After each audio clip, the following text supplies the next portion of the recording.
J'ai donné rendez-vous à la directrice de l'Alliance touristique du Québec pour lui poser des questions en lien avec le guide Michelin. Je pense que les réactions sont très vives sur les réseaux sociaux en ce moment. Il y en a qui se réjouissent énormément. Il y en a d'autres qui questionnent un peu la nécessité d'avoir un tel guide au Québec.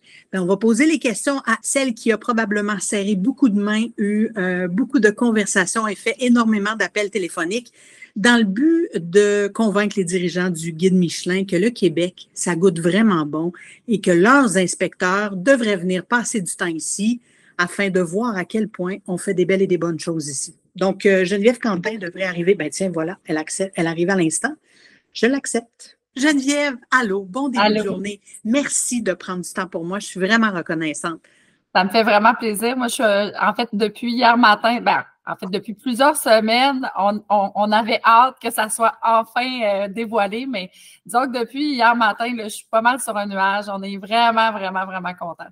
Oui, parce que là, de ce que je comprends, c'est que ça fait un certain moment que vous le savez, mais vous attendiez que Michelin fasse l'annonce en premier, là. Ouais, en fait, c'est eux qui ont le leadership là-dedans, là. Donc, on avait décidé de la date. On savait que ça serait à 9h30 hier matin.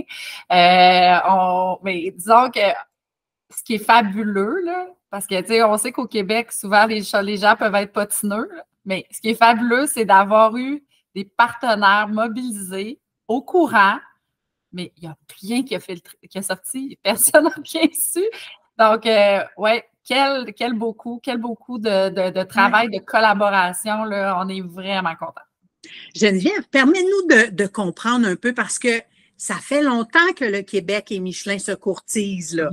Ça fait combien de temps exactement? Ben, en fait, je ne sais pas ça fait combien de temps exactement parce que, bon, personnellement, dans mon rôle actuel, j'y suis depuis le 27 mai. Hein. Donc, j'ai été dans l'industrie touristique depuis vraiment, vraiment longtemps. J'ai fait une petite pause de 2 ans en politique, mais je suis revenue le 27 mai en tourisme. Et la vérité, c'est que c'est sûr qu'il y a toujours eu une espèce de relation. Comme vous le dites, comme tu le dis, je ne sais pas en tout cas. On se tutoie, Geneviève, on est rendu là. Oui, absolument. Donc, comme tu le dis, Alison, tu sais, oui, il y a eu Michelin et Québec se sont courtisés, mais assurément, ce qu'il faut savoir, c'est que Michelin a sous le radar les destinations dans lesquelles il s'installe. Donc, le processus, c'est vraiment des inspecteurs qui sont des employés de Michelin, qui sont anonymes, que personne ne connaît, vont dire, ouais, on sent qu'il y a quelque chose qui se passe là, au Québec. Et ce qui est formidable, c'est surtout l'aspect provincial, parce qu'on sait que Montréal travaille fort depuis plusieurs années avec Tourisme Montréal pour positionner Montréal comme la capitale de la gastronomie en Amérique du Nord. Québec et les restaurateurs de la ville de Québec avec Destination Québec Cité ont travaillé très, très fort depuis un certain temps pour faire venir Michelin au Québec.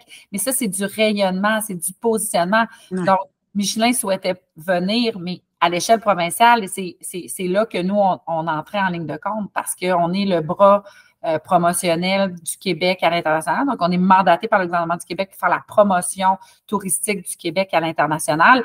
Et de s'attacher à un brand comme Michelin au niveau du tourisme gourmand, ben, c'était logique totalement et on devait le gros, c'est immense, là. C'est mais immense. Pourquoi maintenant, Geneviève, tu penses? Pourquoi est-ce que c'est le bon moment maintenant? Je comprends là, que Michelin regarde un peu toutes les destinations parce que c'est des potentiels de revenus incroyables pour eux aussi en même temps, mais comment se fait-il que ce soit maintenant? Parce que Go et Mio est venu au Québec avant Michelin. Ils sont venus en 2017.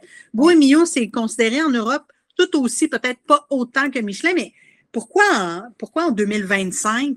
Puis pourquoi pas avant? Bien, en fait, est-ce qu'on voit, moi je vois, puis tu sais, je suis une fan de Michelin personnellement, mais on voit une démocratisation là, totalement de Michelin depuis plusieurs années. Il y a un changement de paradigme. Tu sais, on a une tequeria au Mexique qui a été étoilée une étoile. Donc, on n'est plus dans le mouvement sapé, la nappe blanche, le service au guéridon, tu sais, que tout doit être complètement contrôlé. On est dans de l'expérience. Et si Québec a une différence considérable par rapport à l'ensemble, notamment du Canada, mais aussi à l'international, c'est que on livre, les restaurants qui auront potentiellement des étoiles, livrent des expériences à leur clientèle. Ce n'est pas que manger, c'est beau. Il y a une expérience culinaire à travers ça. Il y a un parcours, puis il y a une mise en valeur du savoir-faire québécois, du terroir québécois qui est absolument exceptionnel. De manger gastronomique, mais assis sur le bord du fleuve, les tables champêtres, on a des restaurateurs comme, là, je ne veux pas en nommer nécessairement, mais Martin Picard, pour la cabane à sucre du Pied de Cochon, c'est une expérience gastronomique. C'est une expérience gastronomique qui est déjantée, qui est démocratisée. Mais en même temps, faut pas mal me citer dans tout ça, là. Martin Picard mérite d'être visité. C'est juste qu'il y en a des petits qui sont un petit peu plus loin, qui ont ce côté humain-là extrêmement fort. Tu sais, on le sait, Geneviève, si je peux me permettre de me jouer un peu l'avocat du diable, tu sais, le Canada's 100 Best, En route nouveau magazine, j'ai tout participé à ça. Je les ai tout fait. Les lauriers, tout. Il y a une mentalité marketing derrière tout ça. Est-ce que vous soumettez une liste des établissements à l'extérieur des grands centres pour s'assurer justement que le Québec soit bien couvert? Encore une fois, il faut vraiment, vraiment savoir que le processus est totalement impartial, mais assurément qu'on voulait que la diversité du Québec soit reconnue. Mais Michelin a insisté pour que ce soit à l'échelle provinciale. Donc, d'ores et déjà, ils ont identifié des restaurants, assurément, dans les régions limitrophes, éloignées, qui sont des tables importantes. On sait aussi que la table gourmande, la table ronde, qui est le collectif de la gastronomie, a travaillé fort aussi pour positionner ces restaurants-là, leur donner de la visibilité, de la crédibilité. Il y a vraiment un encadrement qui est fait par l'organisation. L'Association Restaurant Québec est très, très large. On est plus avec 20 000 restaurateurs là, qui le représentent. Mais cette préoccupation-là, et notamment dans nos partenariats, tu sais, moi, je suis le bras provincial, l'Alliance est le bras provincial. Oui. C'est sûr qu'on veut que ce savoir culinaire-là soit mis de l'avant. Je vais revenir en arrière, mais il y a quelques années, la ministre du Tourisme a donné le prix Grand Bâtisseur à Colombe-Saint-Pierre au BIC. Oui, mais Colombe-Saint-Pierre jouit d'un exposure extraordinaire. Des petits qui sont dans Cookshire Eaton, des petits qui sont à l'extérieur aussi, qui ne font pas partie de la table ronde parce qu'ils n'ont pas le moyen, qui n'ont pas le moyen de payer des gens pour gérer leurs réseaux sociaux et qui font une gastronomie à l'échelle humaine qui est extraordinaire, qui mérite d'être visitée par le... Comment est-ce que vous vous assurez vraiment? Parce que je pense que c'est peut-être ça là, qui est l'enjeu en ce moment. Puis moi, c'est ce que j'entends sur le terrain, puis les chefs qui m'ont écrit, puis à qui j'ai jasé, je suis comme, mon doux, là, je pense que ça a pris bien des gens par surprise. Puis l'émotion est palpable parce que c'est une industrie de passion. Cette préoccupation-là, elle est partagée. On a la même préoccupation. On travaille dans les produits d'appel au Québec. Le tourisme gourmand est la deuxième raison pour laquelle, dans les intentions de voyage, les gens viennent ici. Donc, c'est vraiment important là, dans le positionnement à l'international. Donc, Michelin, c'est une action, mais il y en a plein d'autres. Tu l'as dit tantôt, tu as parlé d'autres actions qui ont été prises. Nous, on travaille très, très fort à positionner le tourisme gourmand à l'international. C'est sûr que Michelin, c'est un morceau, mais il faut aussi s'associer à des tastés, par exemple, où on va venir en complémentarité, démocratiser les restaurants, le restaurant Michelin ou l'étoilé Michelin ou le bib gourmand ou l'étoile verte, elle va être mise de l'avant. Mais qu'est-ce qu'il y a autour? C'est quoi les autres restaurants qui sont offerts? La personne qui vient dans un étoilé Michelin, là, elle n'a pas nécessairement les moyens d'aller dans 4 étoilés Michelin. Je comprends qu'il y a un désir de démocratiser, mais qu'est-ce qui arrive si finalement on n'a pas l'impact qu'on voulait avec Michelin? Est-ce que ça a été envisagé, ça? Ben oui, c'est sûr. Je veux dire, ça se peut qu'il n'y ait pas d'étoiles. Je donne souvent l'exemple, mais Tampa, en Floride, quand ils ont commencé le partenariat avec Michelin, la première année, ils n'en ont pas eu d'étoiles.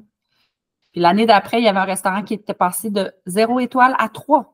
Donc, tu sais, à un moment donné, c'est aussi un mouvement, c'est des choses qui se mettent en branle. L'impact, il va être significatif de toute façon parce qu'on va avoir un guide. C'est sûr qu'on va avoir un guide. Je peux même pas penser qu'on n'aura pas de bib gourmand. Il faut envisager le pire comme il faut envisager le meilleur. Et si on envisage le meilleur.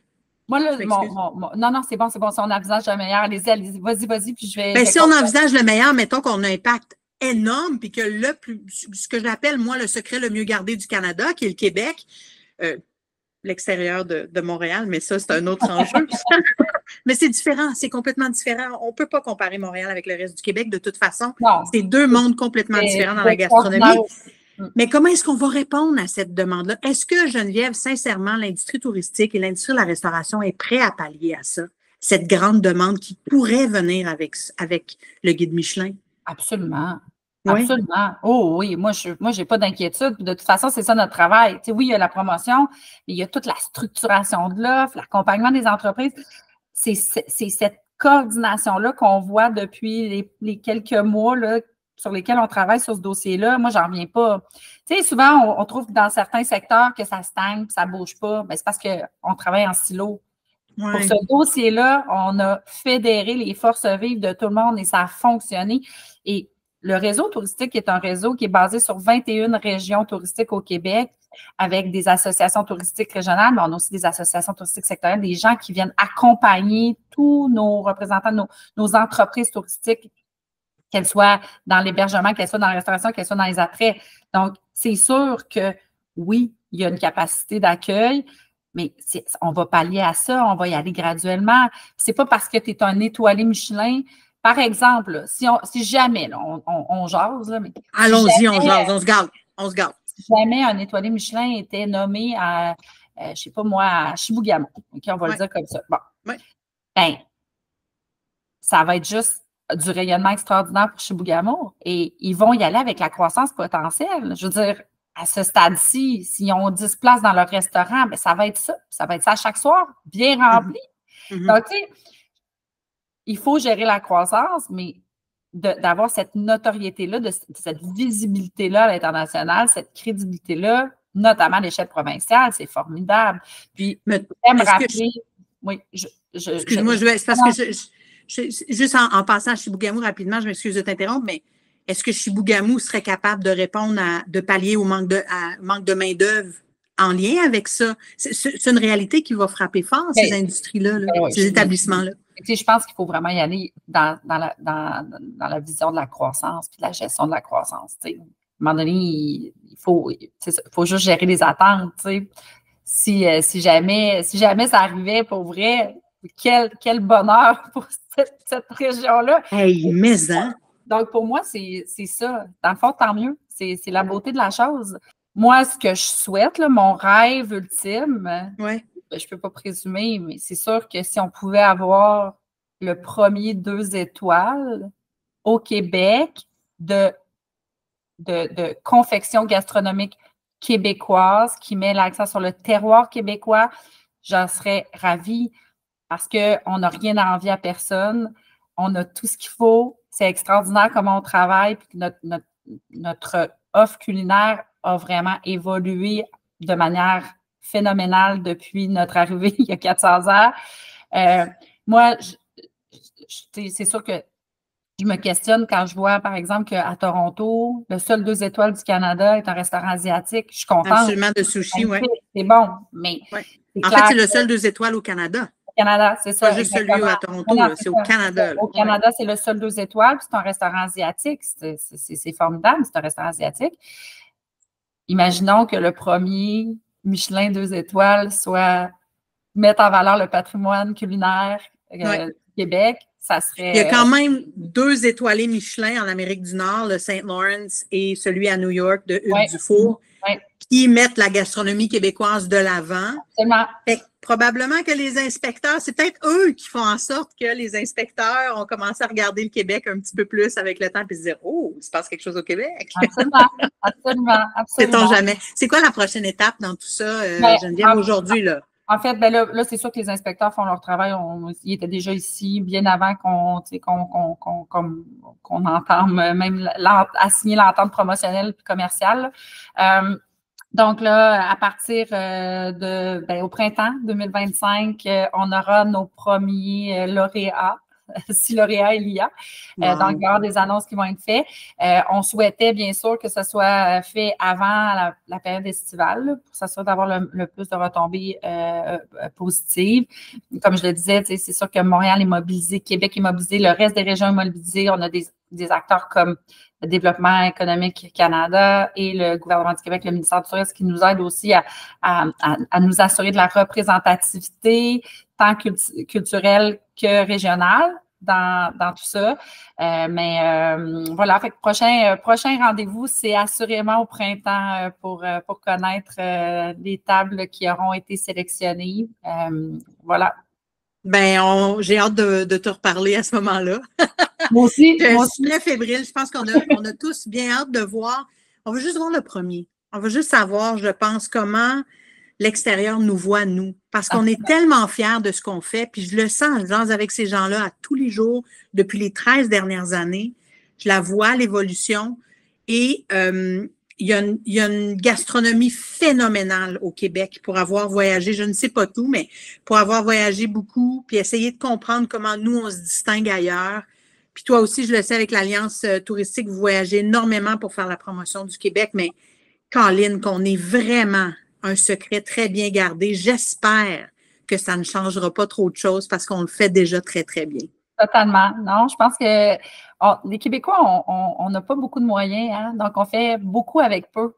Oui. Puis il faut arrêter d'avoir peur. On est de classe mondiale. Il ne faut pas être gêné. Absolument, je suis d'accord. Je suis dans cette équipe-là, moi. Totalement. Bon. Merci beaucoup, Geneviève. Merci, Alison. Ça a été vraiment un plaisir. À bientôt.